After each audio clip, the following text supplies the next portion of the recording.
Wheel and into balanced living with Dr. Marissa. Promise you joy in the mystery. Dr. Marissa, also known as the Asian Oprah. Her mission, to be a beneficial presence on the planet. Her purpose, to be your personal advocate to live, laugh, love, learn. Her life motto, don't die wondering. Take back your life with Dr. Marissa Pay.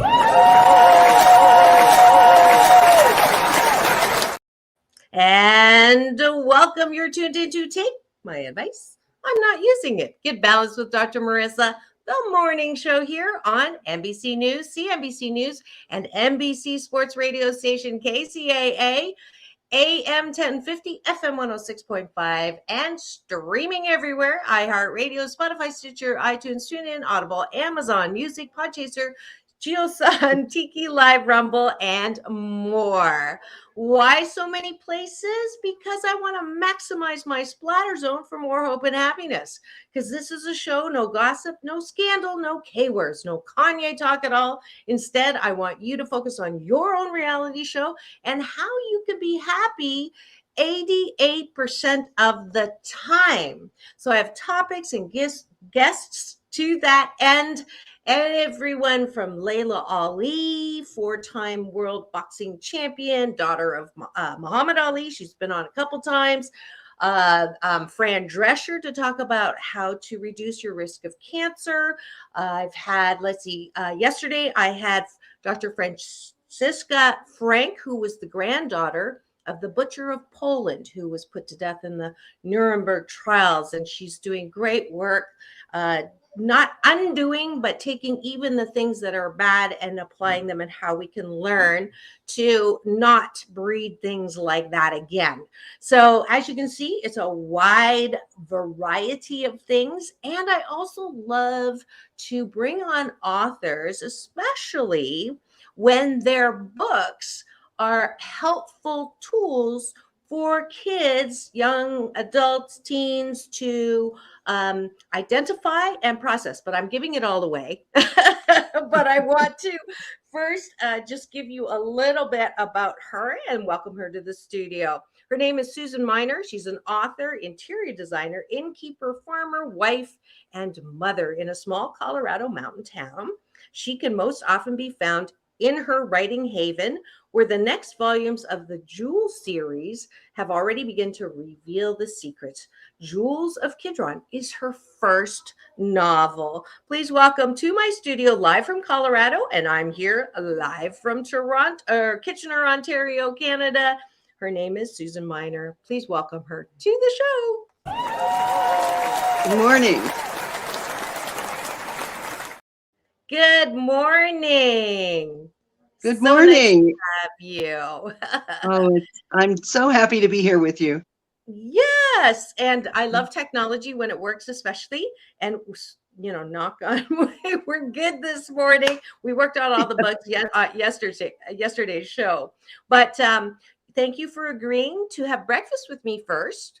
In order to do that, we take a bite of my gratitude sandwich. So what are 8 specific things?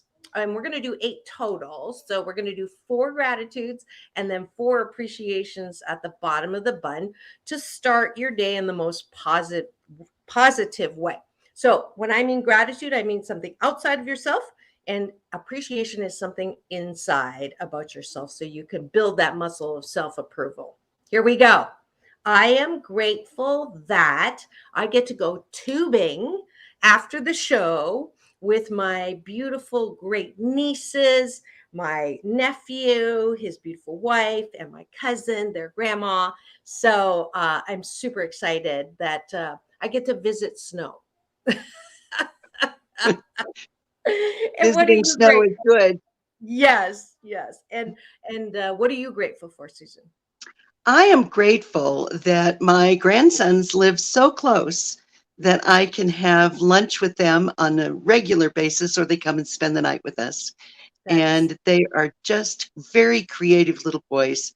And so I'm grateful that I get to have them close by. Oh, how old are they? 13 and almost 16. Wow, perfect. Yeah, my great nieces are 5 and 9. So they're Ooh, just perfect ages. adorable. Oh yeah, super Yeah. duper.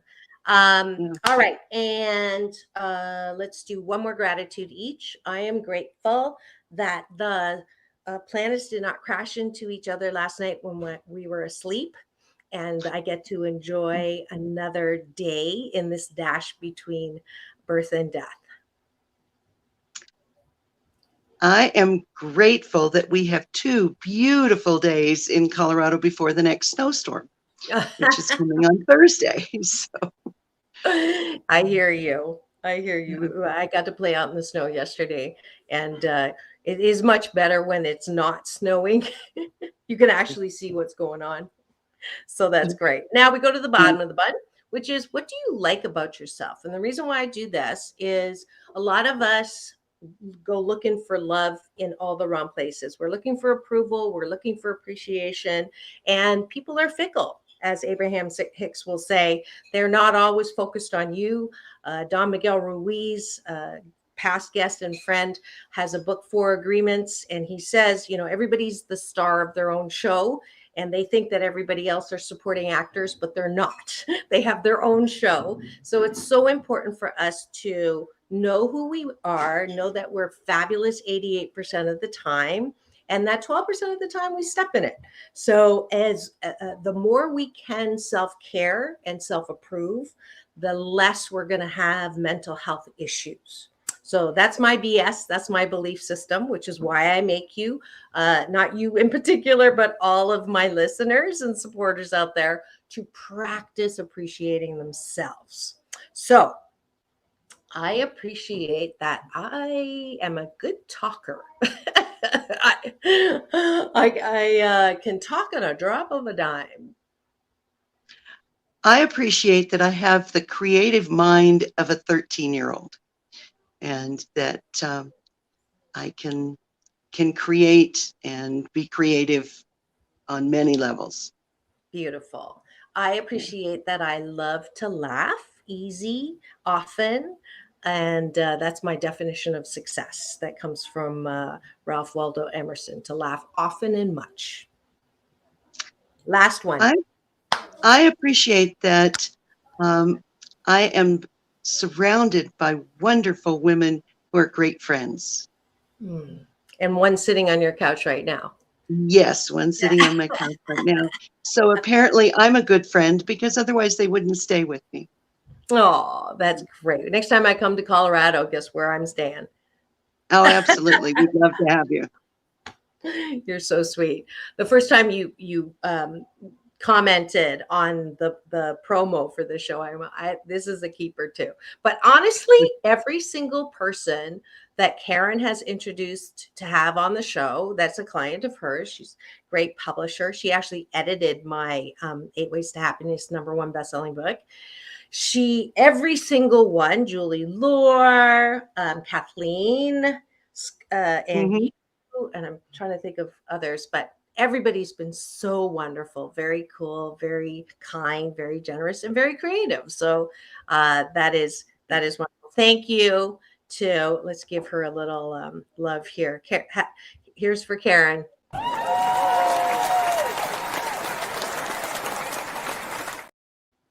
Hopefully she heard that on the couch. Yes.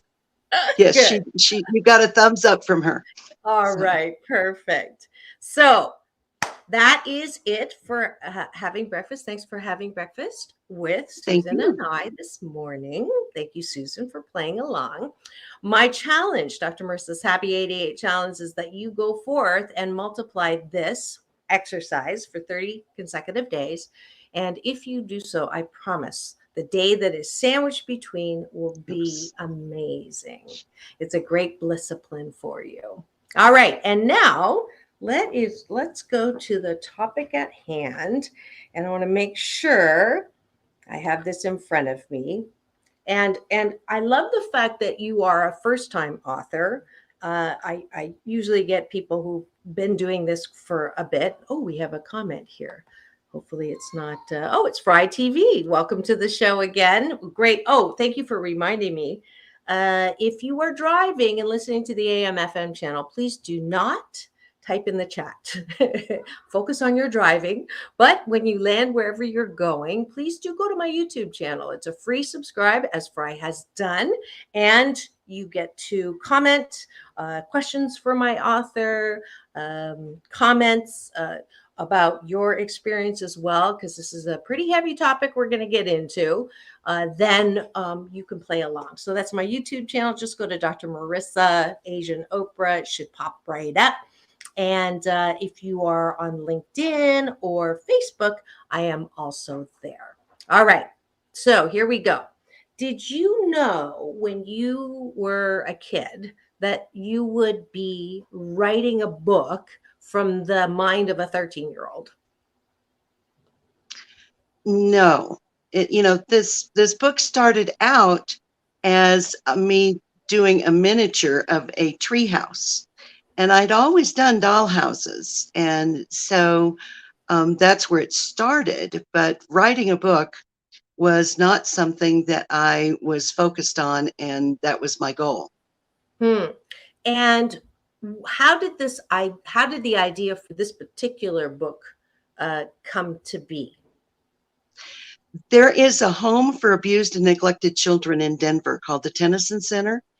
And my husband and I had been supporters. And when I decided I wanted to do a miniature treehouse, I thought, well, wouldn't it be fun if the kids at the Tennyson Center could tell me who lived there? So they made arrangements for me to meet with 6 little girls who lived in one of the cottages. And their counselor said they don't like each other. They bicker all the time. If you get 15 minutes of their attention, you'll be great.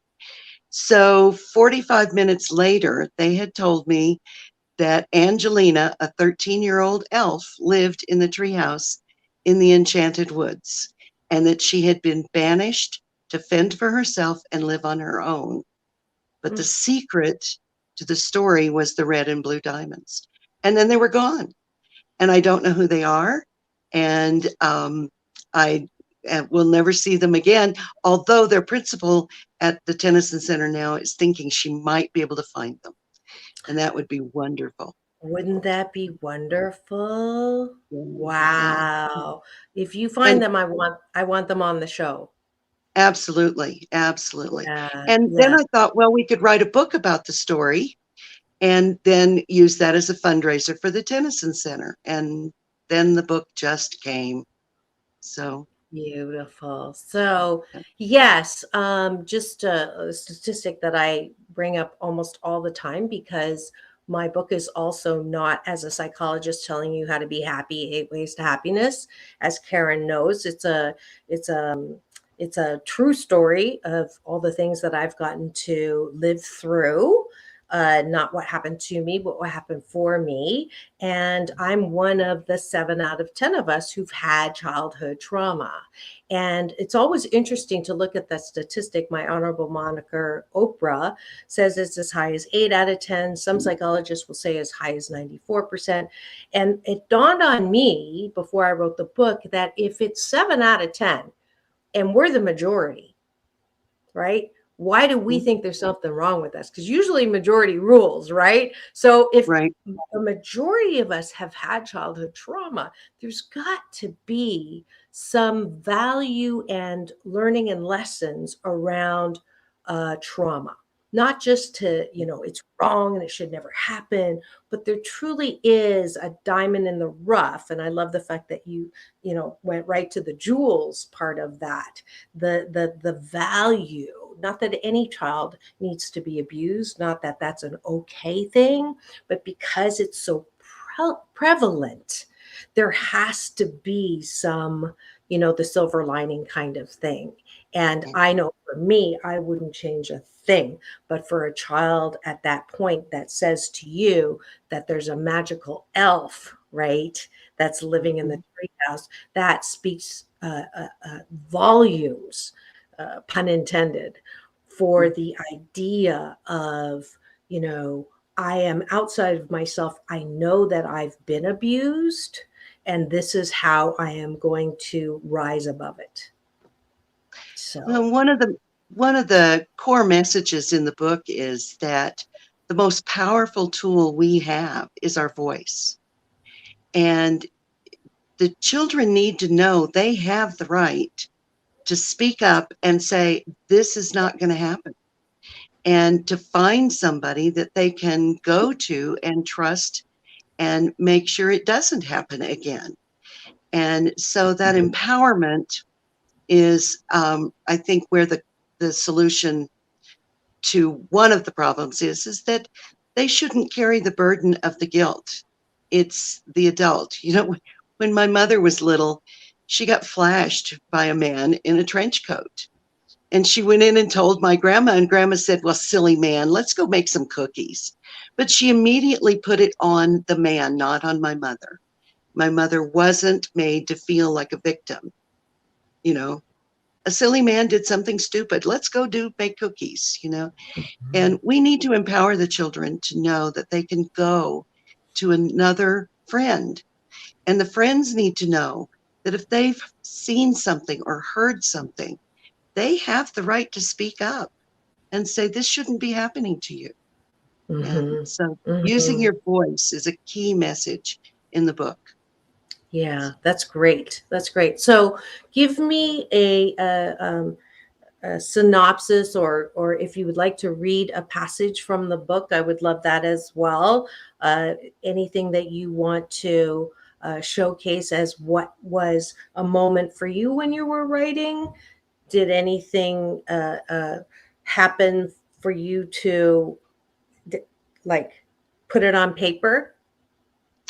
There were a number of things in the book that I didn't see coming. And one of them is surrounds the Griffin, who's a major character in the book. But, you know, he was created to be a, you know, half this, half that. And when I wrote that, I realized that there's an entire population of people who just want to be as they were created. And that's a lot of the LGBTQ population just want to be who they were created to be. They don't want to have to be somebody else. And I didn't see that coming. I thought I was writing about an animal, I mean, a mythical animal. And then I went, wait, this relates to a whole lot of people. And it could be, you know, a young child who their parents say, you're going to be an engineer. You've got the mind of an engineer. And they just want to be an artist. That's all they want to be. You know, so that character was a surprise in how much message it carried. And just Beautiful. Be what you were created to be. Yeah, that's an important, especially when you're growing up and you're kind of confused about who you are. Absolutely. So if I look at the central theme, and you talked about your voice, you have a voice. Would you say that is your central theme for the story? Yes, absolutely. Yeah. Okay. All right. Yes. And then the Griffin, obviously. Tell me about your other main characters and what they represent. Well, there's always the handsome young boy, you know, and there's a band of gypsies that live in the woods. And of course, Trek is the handsome young guy. But the book is full of ponderables, which are where somebody does something wrong for the right reasons or something right for the wrong reasons. And he's just wanting to do the right thing, but he goes about it in all the wrong ways and gets himself into trouble. And so he's an important one. Magda, like typical boy. Yeah, typical. He's 16 and so he's just wanting to be the super stud in the woods, you know. And then there's Magda, who is a healer, and of course she's the wise woman, and she takes care of giving the good advice and setting the young people straight on where they should be. But she has a backstory. And I won't spoil it, but she did something wrong for the very right reasons, but was banished because of it. And so that's an important message because she was with people that didn't stand up behind her. And so she Mm. ended up with a group of people that do care for her and love her. So she's an important character. There's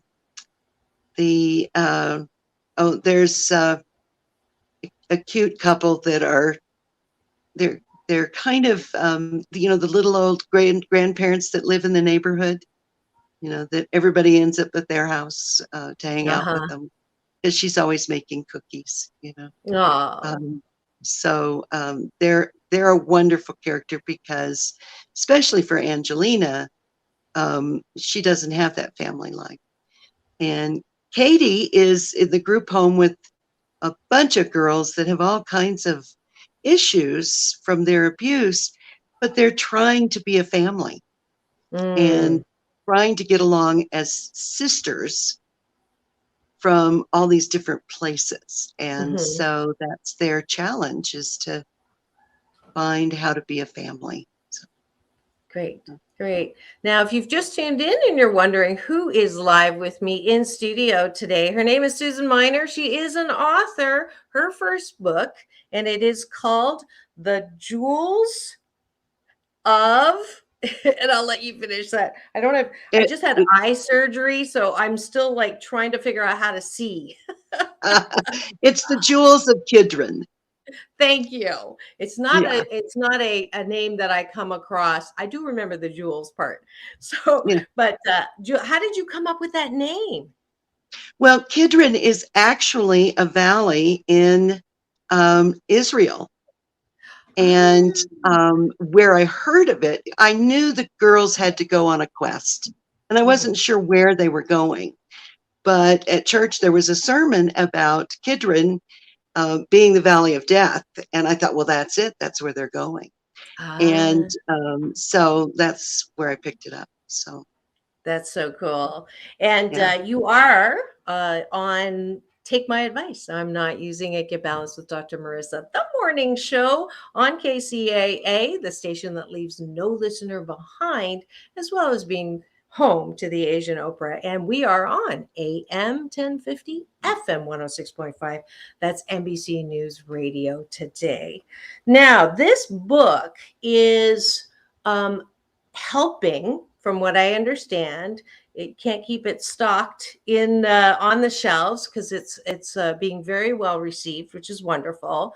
Because really, and what made me delighted to have you on is I love people who take a topic and go for the healing side of it. So this book sounds like for any child or teen or young adult who's had childhood trauma, the 7 out of 10 of us who have, can read the book and begin to identify, right, with one of the characters who has undergone some kind of abuse.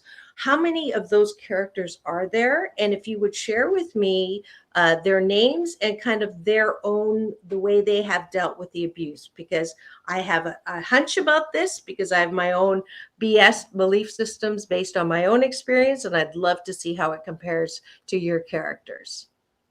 So Katie is the first one we meet. And she was abused by someone that she should have been able to trust. Her solution is to just make it go away. She won't tell anybody who did it. She won't tell anybody what happened. She just wants it to go away, and she wants to go home. Mm. And they have, because they don't know, was it her father? Was it her mother? They don't know. That's why she's in a group home, is that they've got to figure out where she's going to be safe. But she just doesn't want to tell anybody. Mm. Angelina was also abused by someone she should be able to trust. But in addition to that, what she did was decide that she needed to make herself over. And where we see that in everyday life is where so much on social media, children think, well, if I could be prettier, if I had better makeup, if I had better hair, then my life would be wonderful. Because that's what Angelina thinks. She's seen the human girls. And she thinks if she can just be a human girl, everything will be fine. And then she finds out, no, she has to be herself and be true to her spirit. And so that's how the two of them. Now, Trek has also been abused, our handsome young gypsy boy. And he, again, is because he's, the hormonal studlet, he is, he's not going to tell anybody. And so he's going to keep it a secret, which just makes it worse because it doesn't stop. And so, he's one.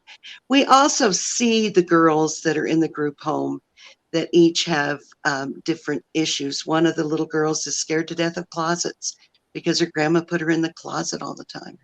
One of them is a cutter because she just can't deal with stress. And so we see each of them with their issues, trying to deal with them.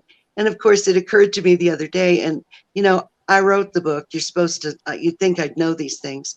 But I realized how many boys are in the book that are also there because they've been abused, So the other half of the population at the group home is male. And so there's one boy that is bullied by the other kids. They just don't like him. And so they pick on him, So, but they all have a different solution. But the one that they don't use is telling somebody. And so that was my frustration with them, is that just go tell somebody. Yeah. And let's talk about that for a second, because there really are so many forces that keep kids from telling someone. And when you are not, I'm intimately, I have experience in this, and I do know that between the culture in my home, the Chinese culture that says, do not air your dirty laundry. Do not, the nail that stands up is hammered down. So there are lots of forces. And that's why I love your book, is it allows, it's one thing for you to say to someone, why didn't you ask for help? Why didn't you tell someone? Why didn't you, you can tell people, you can, but for anyone who is raised in a home where the penalty or the consequence for actually saying something is almost worse than the actual trauma itself.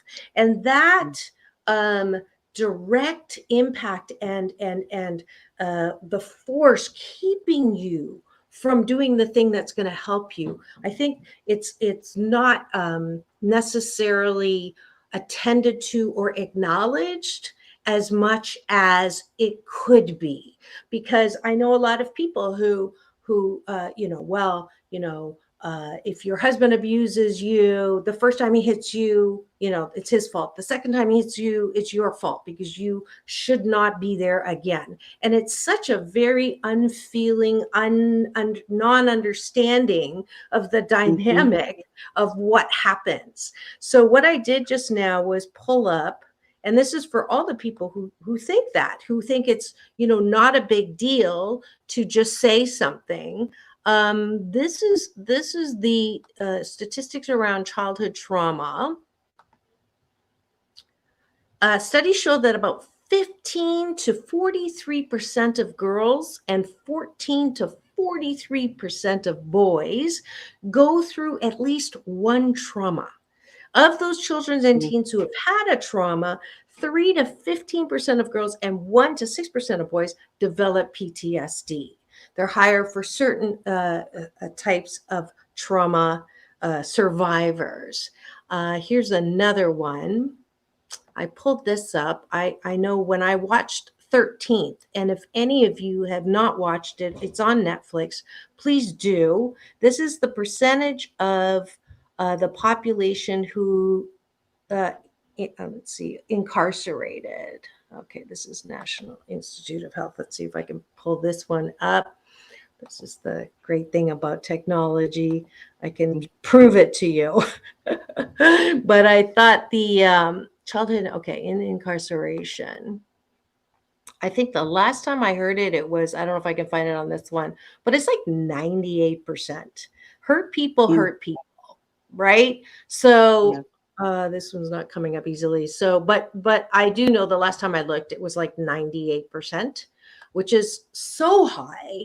And again, um, I want to give you the an award because you use a medium that allows people to unpackage or unburden or identify with their own trauma and their own abuse in a safe way. And that's what I love about your book. And I'm going to give you Dr. Marissa's Beneficial Presence on the Planet Award.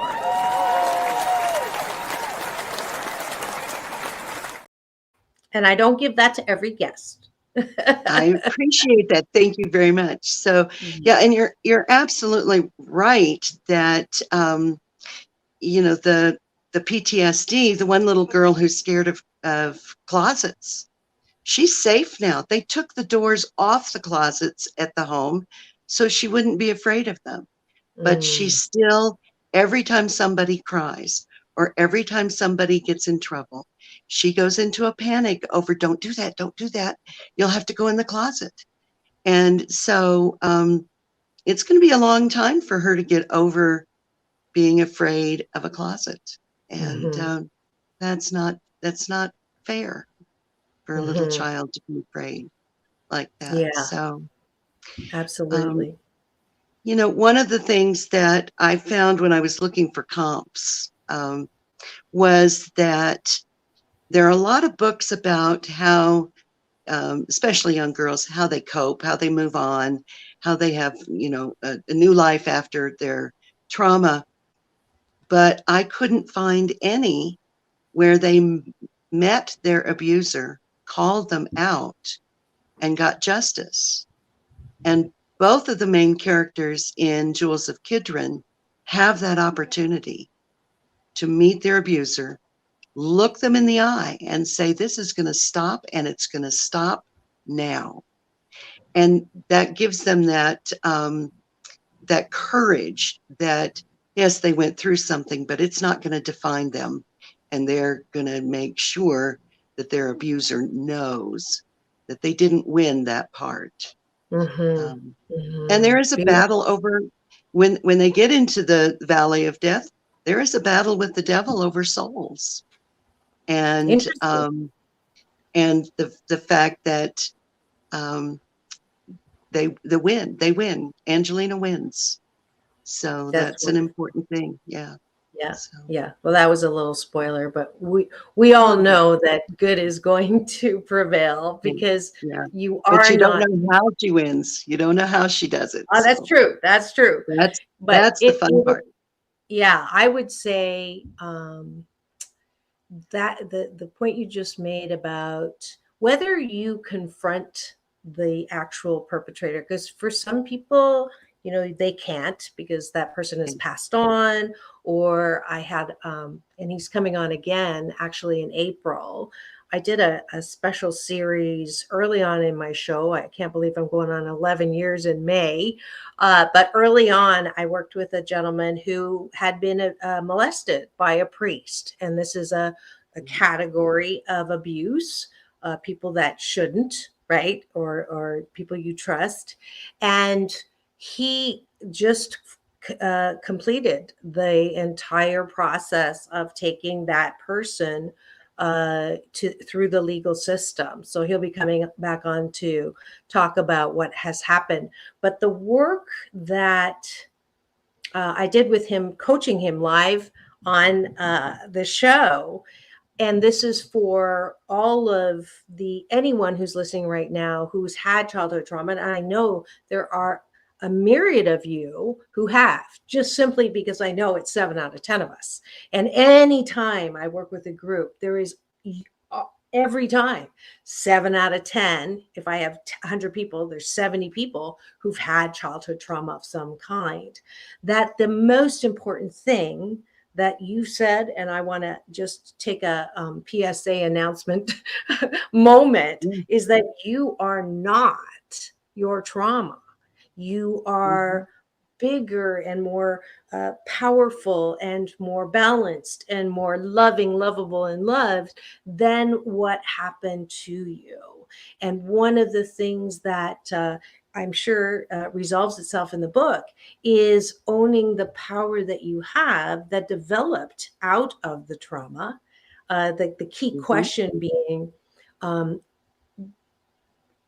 whatever you've gone through, what was developed, what key talent, gift, ability, strength was developed as a direct result of that trauma. So that is such a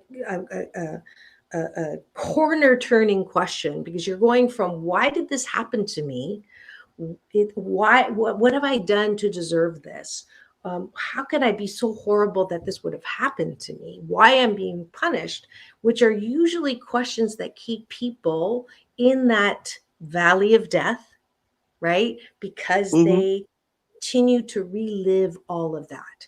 When you begin to heal and turn the corner and say, what was developed in me as a direct result of this thing that I didn't want to have happen, but it happened. So how can I find something?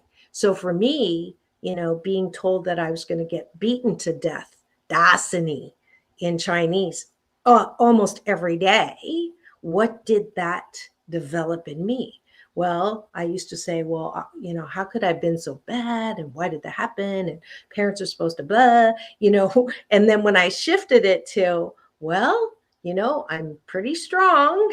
I'm pretty resilient. I'm pretty, and it happened as a direct result of that trauma. Do I like that part of myself? And the answer is absolutely. Yeah. Katie's first step is that she has to face that she's let the trauma overpower her because she's kept it a secret. So first she has to face the trauma, internally, and say, I'm not going to let you have power over me anymore. Then she gets an opportunity to meet the person. But step one for her is, I am not going to be traumatized. I am not going to be a victim anymore. And then she has the courage to go back and tell, because other children are at risk because that person is still around. And so, you're absolutely right. It's not always a person you face. It's facing the trauma itself and saying, I'm not going to let you have power over me. And that's where a lot of the internal courage comes from. And the girls get that in the book. That's beautiful. In an environment of magical realism, because there's all kinds of magic that goes on. I was just going to ask you about that. What made you decide to make this a mythical, magical story? I think when the girls told me that it was in the Enchanted Woods, and then when the Griffin showed up, and the Griffin showed up in a miniature before he showed up in the book, and I thought, well, that's just perfect, And there are voices in the woods that speak to them at night, and when I started to imagine them walking through the woods, I thought, well, what would be exciting to see? And if you're quiet and you're respectful, any woods will reveal the magic to you. You'll see and hear things that you wouldn't if you just tromped right on through. And so nothing is the size you think it should be. And riding on a dragonfly is a great adventure. It's hard to do. They're hard to hang on to. So most everybody falls off. But it's those kind of things that I thought, there needs to be a whole nother world where they feel safe, and they can feel free.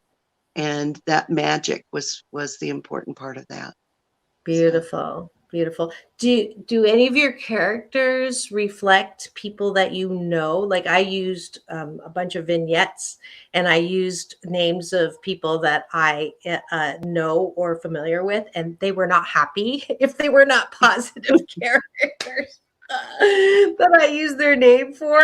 Did you go yeah. through that yourself? Well, I did have one name that I didn't realize that it was a friend of mine's name. I just liked the name, and she thinks that character was named after her. So I will let her have that joy. Um, Oh, so it's a but joy. It's not a bad thing. yeah, it's not a bad thing. No, but I think they're a composite of people that I know. You know, I've had some wonderful mentors in my life that make bits and pieces of them make up Magda and her wisdom. And I think there's a bit of me here and there with Angelina and Katie, of the obstinance of Katie and the the chutzpah of Angelina. You know, she's been banished there to fend for herself, so she's going to take advantage of it, and that's where some of her bad decisions come in. But you know, at least she learns from it and moves on. And Right, so right. I think they're composites of a lot of different people. Yeah. When you say they do things, they do the right. Wait, is it do the right things for the wrong reasons? Do they do the wrong? Oh, that one. They do the Yeah, they wrong both, things for the right it's both reasons. ways. Yeah. So give Uh, me an example of that. well, there'll be spoiler alerts, but Oh, okay then. yeah. So, but a gift to make someone feel welcome, Hmm. but how you acquire that gift is Got. something that maybe wasn't the best choice. You Hmm. know, Hmm. the girls are going to head off into the valley of death. They know if they tell anybody that's where they're going, they won't let them go. So that, but they need stuff, they need supplies. Hmm. And so they tell stories, you know, Hmm. because the reason they're going is a good reason. But how they're getting all their stuff is not the right way to do it. But Right. they do it. So, and the book is full of those, and there's no real right or wrong answer because they're all Mhm. situational. I would love to have a book club, read the book, and then discuss it. And I'd love to be there for the discussion because I'd like to hear when they think it was the right thing when I thought it was the wrong thing, you know. Mm. And there's also really good opportunities for parents to talk with their children. I've had some moms that are worried that the book is a little too um, graphic or aggressive for little girls. And but I said, if you read it with them, there's nothing in the book that they haven't heard of or seen at school. You know, Hmm. these children are doing active shooter drills. So talking about, have you seen a friend that has bruises? You know, and what would you do about it if you knew a friend was being hurt at home? Would you tell? Well, what if the child that's being abused is going to get hurt more? What would you Hmm. do? So there's a lot of times where parents can talk their children through how to handle those situations when they become aware of them, because they're going to become aware of them. And Absolutely. they need the tools of how they should handle it. So Yeah. I think it's a real good book for parents to read with their children. Yeah. And I think parents put a lot more pressure on doing something perfectly when it's only the act of that discourse or the discussion. They don't have to have the answers. You know, Right. even in what do we talk to people about COVID or gun violence or all of those things, you don't have to have the answer. But the fact that you have the ability to talk with your child about their feelings around it, about their reactions around it, and just allow the child to express, I think Mhm. is much more beneficial than having the right answers to tell them that or Right. about that. Yeah. And the door is open. so then now the child can come home and say, Mom, do you remember in that book that we were reading about the girl? I have a friend at school who, but because you've already talked about it in the context of a magical realism environment, and it's a fun story to read, it doesn't have to be heavy and a burdensome topic, because there's a lot of fun stuff that the girls go through. But it opens the door for a child to come back and say, do you remember when we talked about it before? Absolutely. Now I know what you were talking about. And because otherwise they might be afraid to bring it up, and because it's dirty, it's messy. Yeah, it is. But it is a topic that we really do need to bring into the light, because in the dark, it continues to get infected and fester, and we don't want that. And if you've just tuned in, you're going to have to go to my YouTube channel. We're almost out of time here on a very important show. I'm speaking with the author, Susan Miner, of Jewels in the Valley of Kidron. Did I get it? Kidron. Well, I was closer that time. Kidron, the Valley of Death. I'm getting closer. By the end of the show, I should have it. And we're talking, it's giving us a beautiful context with which to talk to children. And I would say about the age of probably 9 could start reading this, it sounds like. I think so, if they're reading it with a parent, 13 to 18 and beyond. I've had a lot of really good feedback from adult women and from a couple of adult men, but they were my brothers, so that doesn't. It might be a little biased, right? It's a little biased, yeah. So, but where can they get the book? They can get the book at satiyamapublishing.com. It's also on Amazon and Etsy, and I'm on Facebook, so you can find me there. And the local bookstores have it as well. So, is it in tattered covers? Not yet. Not yet. All right. Well, we're gonna put the intention out there. I love tattered covers because they gave me a beautiful engraved bookmark with my name on it. I did a book signing there, and that led to my national bestseller title, because I got on Denver Post. So I'll have to see if I have any names left to give you of the people there. They were so wonderful. But is terrific. It's a beautiful. I remember it when it was in a little bitty house. It started in a little bitty house, and then it grew to what it is now. So that's wonderful. So if you are just coming in, you can go to my YouTube channel, listen to this entire great introduction to Susan Miner's first book, her novel that helps kids of pretty much any age understand. Let's say they haven't gone through, they're not one of the majority who've had childhood trauma. They can better understand some of the things that their friends may be going through. If you are a young woman or man who has pushed down all of that past because you don't want to deal with it, it's over, you can't change it, but you've pushed it so far down that you're not healing, you're not addressing enough, and that saying, what you do not deal with will come back and deal with you. So encourage you to go get the book.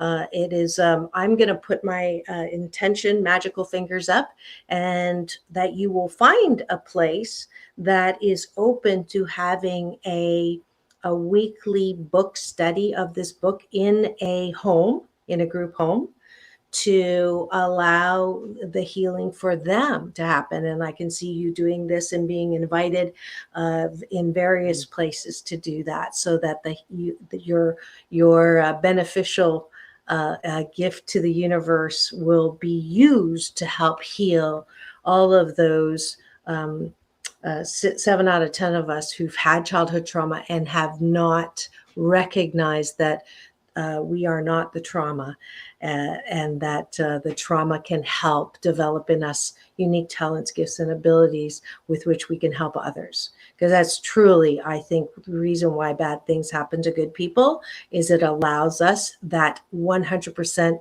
relatability to be able to help others who are going through similar stuff. So thank you again, Susan, for your ability to write and be creative with this story. And I just know it's going to be a whopping success, and that Thank it you. will be used everywhere.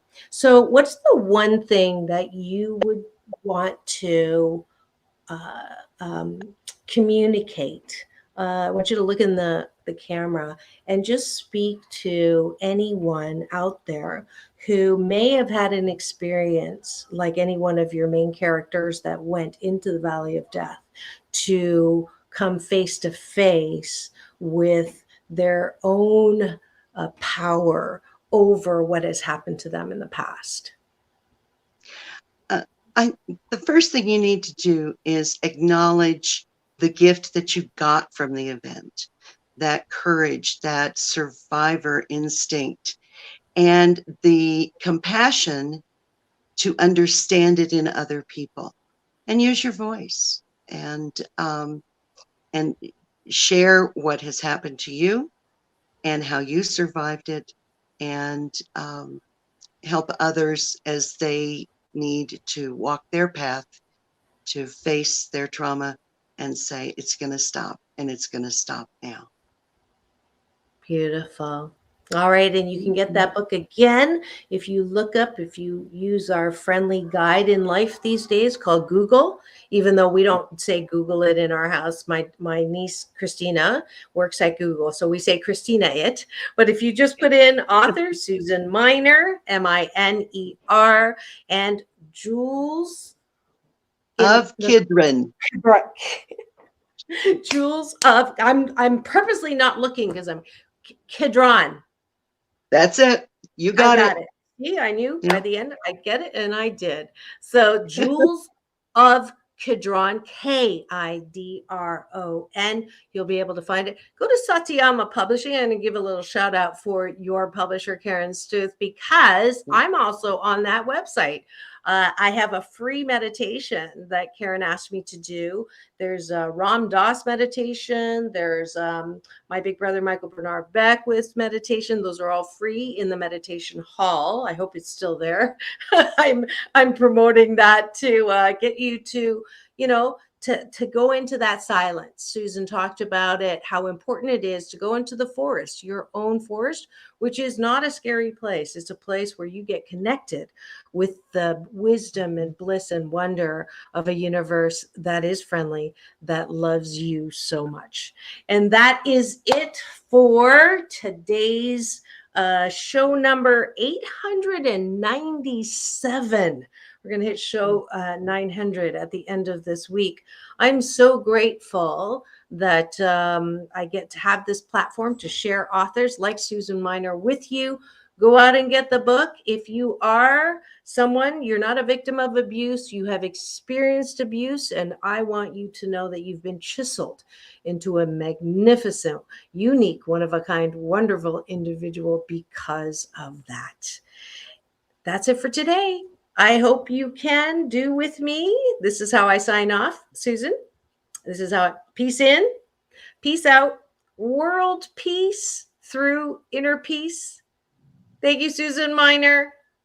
Now go Thank for you. it and have the best day ever. We'll see you tomorrow. Thank you. Thank you. Bye.